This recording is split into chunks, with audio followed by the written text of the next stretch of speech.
Reading to the Bible in a year, August 28th, 1 Samuel chapter 20, 1 Corinthians chapter 2, Lamentations 5, and Psalm 36. Then David fled from Naioth and Ramah, and came and said to Jonathan, "What have I done, and what is my iniquity, and what is my sin before your father, that he is seeking my life?" He said to him, "Far from it, you shall not die. Behold, my father does nothing, either great or small, without disclosing it to me. So why should my father hide this thing from me? It is not so." Yet David vowed again, saying, "If your father knows well that I have found favor in your sight, and he has said, 'Do not let Jonathan know this, or he will be grieved.' But truly, as Yahweh lives, and as your soul lives, there is hardly a step between me and death." Then Jonathan said to David, "Whatever you say, I will do for you." So David said to Jonathan, "Behold, tomorrow is the new moon, and I ought to sit down to eat with the king, but let me go, that I may hide myself in the field until the third evening. If your father misses me at all, then say, 'David earnestly asks leave of me to run to Bethlehem, his city, because it is the yearly sacrifice there for the whole family.' If he says, 'It is good,' your servant will be safe. But if he is angry, know that he has decided on evil. Therefore, deal kindly with your servant, for you have brought your servant into a covenant of Yahweh with you. But if there is iniquity in me, put me to death yourself. For why then should you bring me to your father?" Jonathan said, "Far be it from you. For if I should indeed learn that evil has been decided by my father to come upon you, then would I not tell you about it?" Then David said to Jonathan, "Who will tell me if your father answers you harshly?" Jonathan said to David, "Come, let us go out into the field." So both of them went into the field. Then Jonathan said to David, "Yahweh, the God of Israel, be witness. When I have sounded out my father about this time tomorrow, or the third day, behold, if there is good feeling toward David, shall I not then send to you and make it known to you? If it pleases my father to do you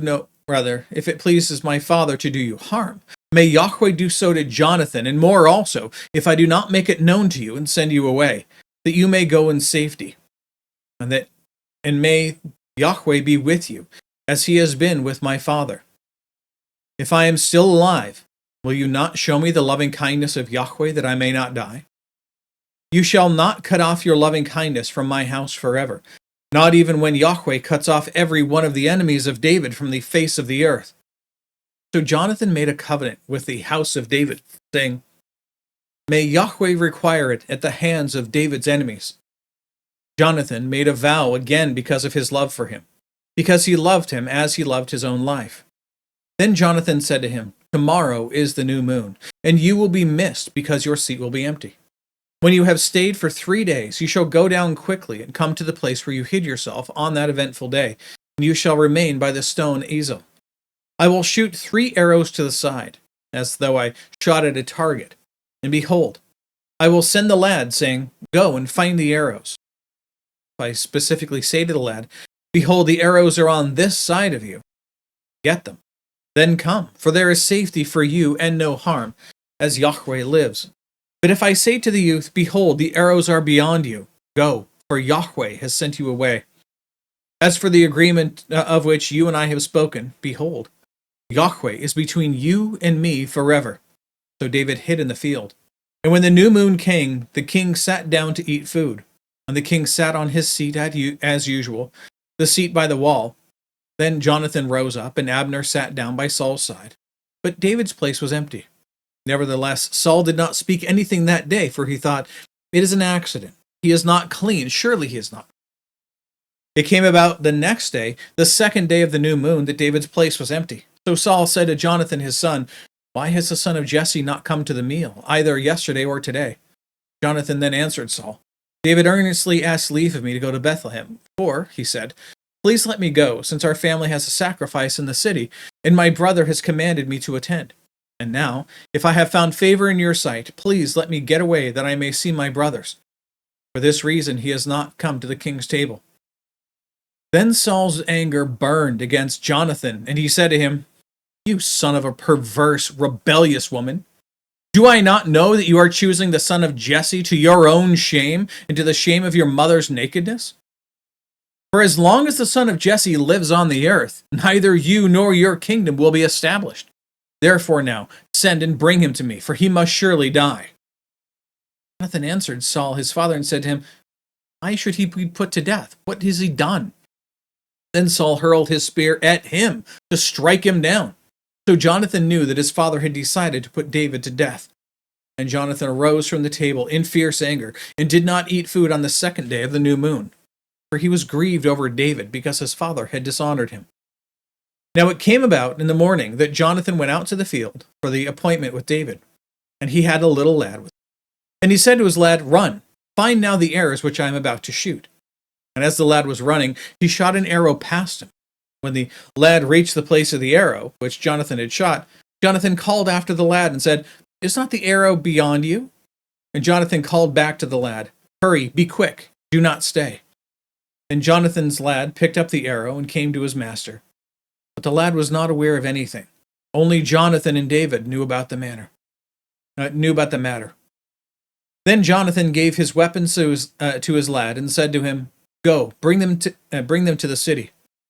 When the lad was gone, David rose from the south side and fell on his face to the ground and bowed 3 times. They kissed each other and wept together, but David wept the more. Jonathan said to David, go in safety, inasmuch as we have sworn to each other in the name of Yahweh, saying, Yahweh will be between me and you, between my descendants and your descendants forever. And he rose and departed, while Jonathan went into the city. Now, the thing about them kissing each other, we talked about that before, that was a cultural thing. Even in the New Testament, you would greet one another with a holy kiss. That's all that it means. They were just, I'm not going to say emotional, though likely they were. I mean, they were weeping, right? But Jonathan knew that God had chosen David as the next king, and he was acknowledging that before David. He had done so previously. Move on now to 1 Corinthians chapter 2.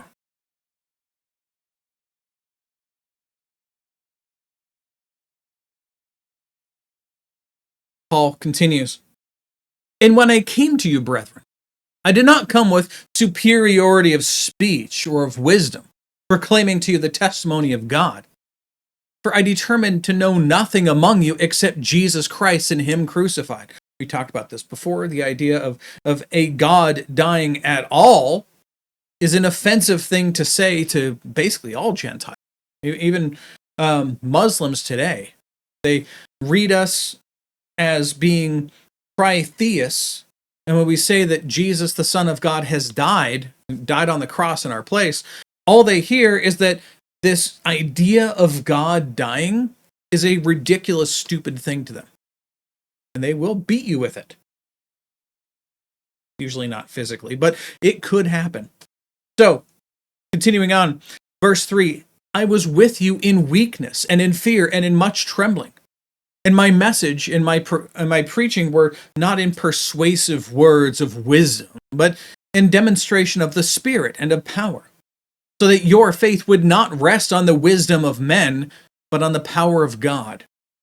When I was a baby Christian, God led me through a couple of very dispensational Arminian churches, not Armenian, but Arminian, as in following the teachings of Jacob Arminius. And they put a lot of emphasis in the manner in which somebody is told of the gospel. As if telling someone of the gospel in a certain way, in a certain manner, will provide in them the faith necessary that they have to, again, well up in themselves to make a choice for Jesus, right?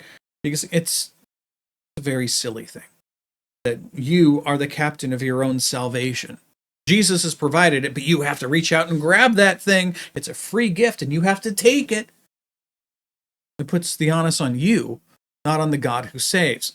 He may have provided it. He may have done the work. You better do your part. So,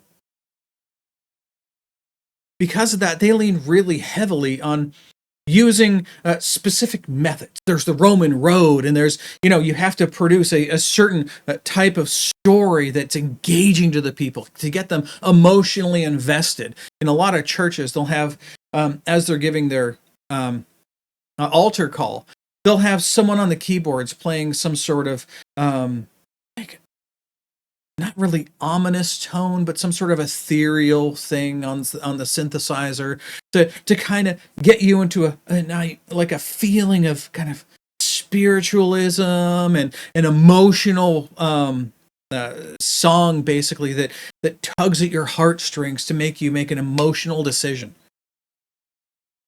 It's very common, and this is the same kind of thing that Paul is now speaking against, saying, I did not come with excellent speech. I did not come with the ability to make a solid biblical argument for you that would convince you that what I have to say is true.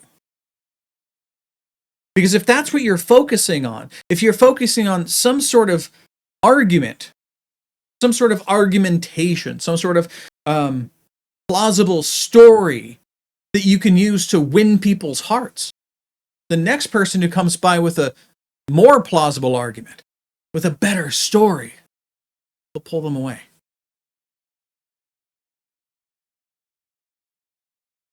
For a very short time. I don't want to go into too many stories on this, but just so you know.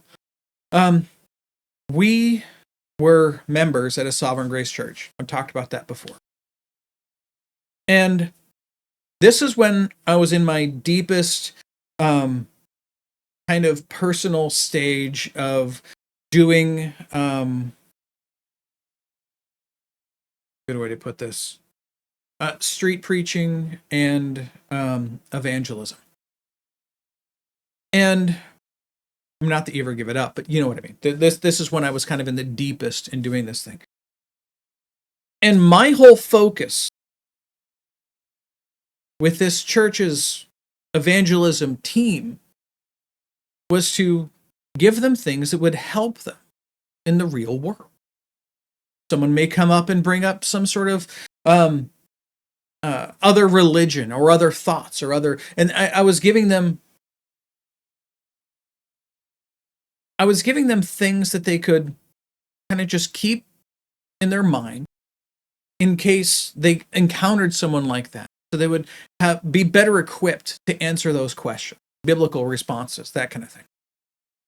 Or how to bring people back to the Bible when they're talking about personal emotional baggage or, an experience they had in a church. Therefore, God must be wrong because they had a bad experience at one church or another. And what struck me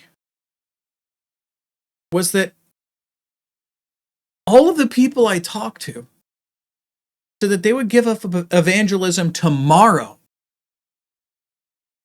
if the people that they're witnessing to just became Christians and went to another church. It was a group of, I'm going to say maybe 8 people, and they were all only focused on increasing their specific brand of Protestant Christianity. They wanted to increase the Sovereign Grace Church and get people to come into them, into their charismatic views and ways. But if you became a Christian, and this is what I was arguing for, I don't care where God sends them. I want God to convert souls, and then if he decides to send them out to some other church, maybe they'll be Pentecostal for a little bit until God changes them and pulls them back. Maybe they'll be Anglican for a bit before God changes and pulls them back. Maybe they will be Southern Baptist, maybe even Presbyterian. But they may go to many other types of churches where God may use them as a benefit to teach these people. I'm not saying that they're all bad. It's kind of a joke here. But that was my heart of the matter. I just wanted to see God save people. That was it. And it was the same kind of thing where these people only wanted to see their specific brand of Christianity to grow. And it wasn't for the glory of God alone. And it broke my heart. So this is the kind of thing that he's talking about. He's talking about the fact that he didn't show up with plausible argumentation. He didn't show up with a fancy show. He just wanted to see people saved. That was it. He wasn't really selling. At this point, there was really only one brand of Christianity. So the Judaizers were trying to create their own sect. But he just wanted to see people saved. That was it. Verse 6. Yet we do not speak wisdom among those who are mature. Starting over, I said that backwards. Yet we do speak wisdom among those who are mature. A wisdom, however, not of this age or of the rulers of this age who are passing away, but we speak of God's wisdom in a mystery, the hidden wisdom which God predestined before the ages to our glory, the wisdom which none of the rulers of this age has understood. For if they had understood it, they would not have crucified the Lord of glory. But, just as it is written, the things which eye has not seen and ear has not heard, and which have not entered the heart of man, and all that God has prepared for those who love him. To us, God revealed them through the Spirit, for the Spirit searches all things, even the depths of God. For who among men knows the thoughts of a man, except the spirit of the man which is in him? Even so, the thoughts of God no one knows except the Spirit of God. Now we have received not the spirit of the world, but the Spirit who is from God, so that we may know the things freely given to us by God, which things we also speak, not in words taught by human wisdom, but in those taught by the Spirit, combining spiritual thoughts with spiritual words. But a natural man, this means somebody who is still in their flesh, someone who is not yet converted, right? This natural man does not accept the Spirit of God, for they are foolishness, the things of the Spirit of God, for they are foolishness to him. It's stupid to him. He cannot understand them, because they are spiritually appraised or discerned. But he who is spiritual appraises all things, and yet he himself is appraised by no one. For who has known the mind of Yahweh, that he will instruct him? This is quoted from Isaiah 40:13, including, but we have the mind of Christ. Now on to Lamentations chapter 5. This is the last of the laments of Jeremiah.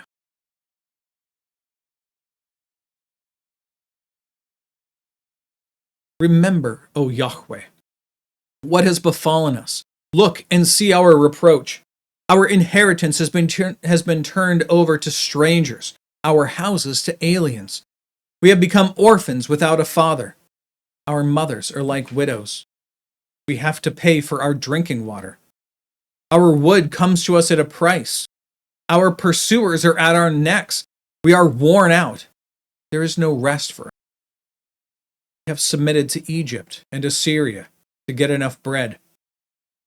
Fathers sinned and are no more, and it is we who have borne their iniquities. Slaves rule over us. There is no one to deliver us from their hand.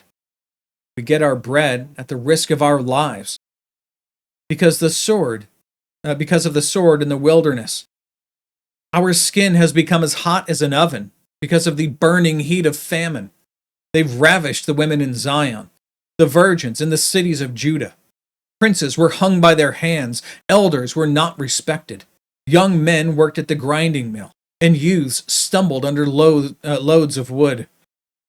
Elders are gone from the gate, young men from their music. The joy of our hearts has ceased. Our dancing has been turned into mourning. The crown has fallen from our head. Woe to us, for we have sinned. Because of this, our heart is faint. Because of these things, our eyes are dim. Because of Mount Zion, which lies desolate, foxes prowl in it. You, O Yahweh, rule forever.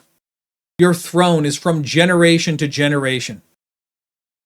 Why do you forget us forever? Why do you forsake us so long? Restore us to you, O Yahweh, that we may be restored. Renew our days as of old, unless you have utterly rejected us and are exceedingly angry with us.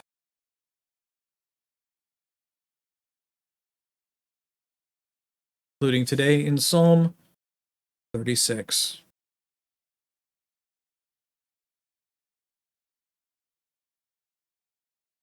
Transgression speaks to the ungodly within his heart. There is no fear of God before his eyes, for it flatters him in his own eyes, concerning the discovery of his iniquity and the hatred of it. For words of his mouth are wickedness and deceit. He has ceased to be wise and to do good. He plans wickedness upon his bed. He sets himself on a path that is not good. He does not despise evil. Your loving kindness, O Yahweh, extends to the heavens. Your faithfulness reaches to the skies. Your righteousness is like the mountains of God. Your judgments are like a great deep. O Yahweh, you preserve man and beast. How precious is your loving kindness, O God! And the children of men take refuge in the shadow of your wings. They drink their fill of the abundance of your house, and you give them to drink of the river of your delights. For with you is the fountain of life. In your light we see light. Oh, continue your loving kindness to those who know you, and your righteousness to the upright in heart. Let not the foot of pride come upon me, and let not the hand of the wicked drive me away. There the doers of iniquity have fallen. They have been thrust down and cannot rise. That's it. That's all the reading and all of the notes for today. God willing, we'll be back tomorrow. Behold the word of the Lord.